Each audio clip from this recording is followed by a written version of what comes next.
Welcome back to the channel, guys. I hope you enjoyed that as much as I did. Man, I'm gonna tell you what, that field is it's cut deep. It's cut up a whole lot better than it looks. It's hard to tell on camera, but I could plow it right now, but I think what probably is going to happen, we're going to run over it with the 122 and just give it a little more finer cut on some of that stuff. Get it cut up a little bit. And we're going to try to plow that hopefully this week. I may see, what I can do there. But, man, I enjoyed that. That was some good cutting. That's about as good as you'll ever see a bog hare do. That thing, as far as tearing out trash and what have you. And that's how it used to be done, in the 50s, probably 60s, 70s, they started getting some big tractors. They had some in the 50s and 60s, but not as many. So the vast majority was having to, take something as small as a 140 and get huge corn stubble down and get it, worked up and able to work up for the next year. It's got a lot of fuel for me to turn over in the ground and let be rotten in this winter. So I really want to plow it. It's got so much stalk matter. It's got some grass matter too. Wouldn't hurt to get those seeds a little deep.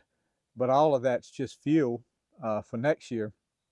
I was mentioning last night, we was talking about a few things with Archer, which I call Little Boo, and Rain, my two grandchildren. I'm probably going to change the garden a little bit next year. There'll probably be some strawberries planted. I need to plant a blueberry bush, a few of them somewhere, and I know I won't be able to harvest it next year, but Lino wants some asparagus planted. I used to have a little spot just over my left shoulder right out here that I did get a few off of. My mother planted them there, and I think I didn't understand it. When it bloomed out, so to speak, or bushed out, I'd always mow it down, and I'd probably end up killing the roots like that somehow or another, or it would still be there. But we got some more big wood here.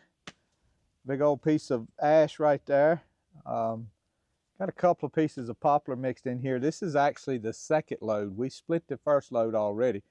This is the second load, so we got to work on that some too. I haven't filmed any splitting. I may film a little bit of that.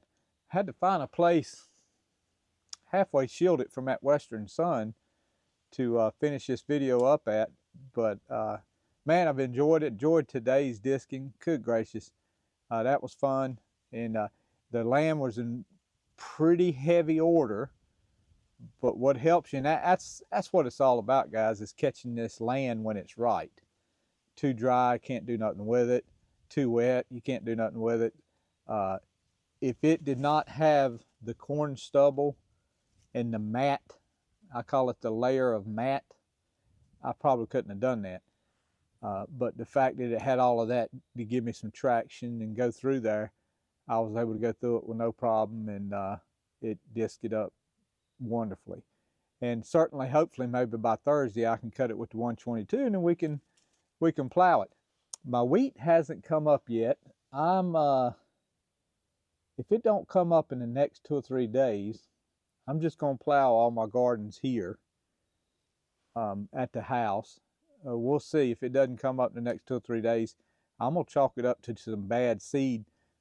It hadn't come up at the plow day either, but I thought that would have been my fault because I made a decision not to rake it in, tiller it in after we spread it, just rolled it. I thought the roller would push the seed in far enough to make it sprout. This at the house, you guys seen, I made a video. I planted it right before all of this big rain, and that disc didn't cover it up that much. I mean, I feel certain that, it may have been a couple covered up, but not all of it too much. So it's not come up yet at all, and so I don't know if it has a germination problem, how old it is. I'll have to call my buddy and see. No complaints. It was free wheat, so there's no complaints there. I would just like to have seen it come up on the plow day field more than I would have at my house. It doesn't really matter here at the house. I can plow it, no big deal. But the plow day field, if it don't come up, we'll cut it this spring, and we'll plant some rye this spring.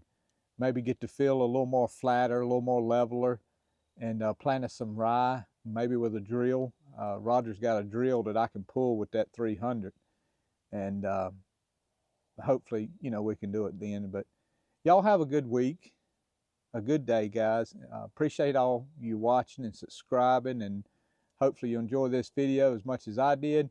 Y'all, God bless you. God loves you. We'll see you.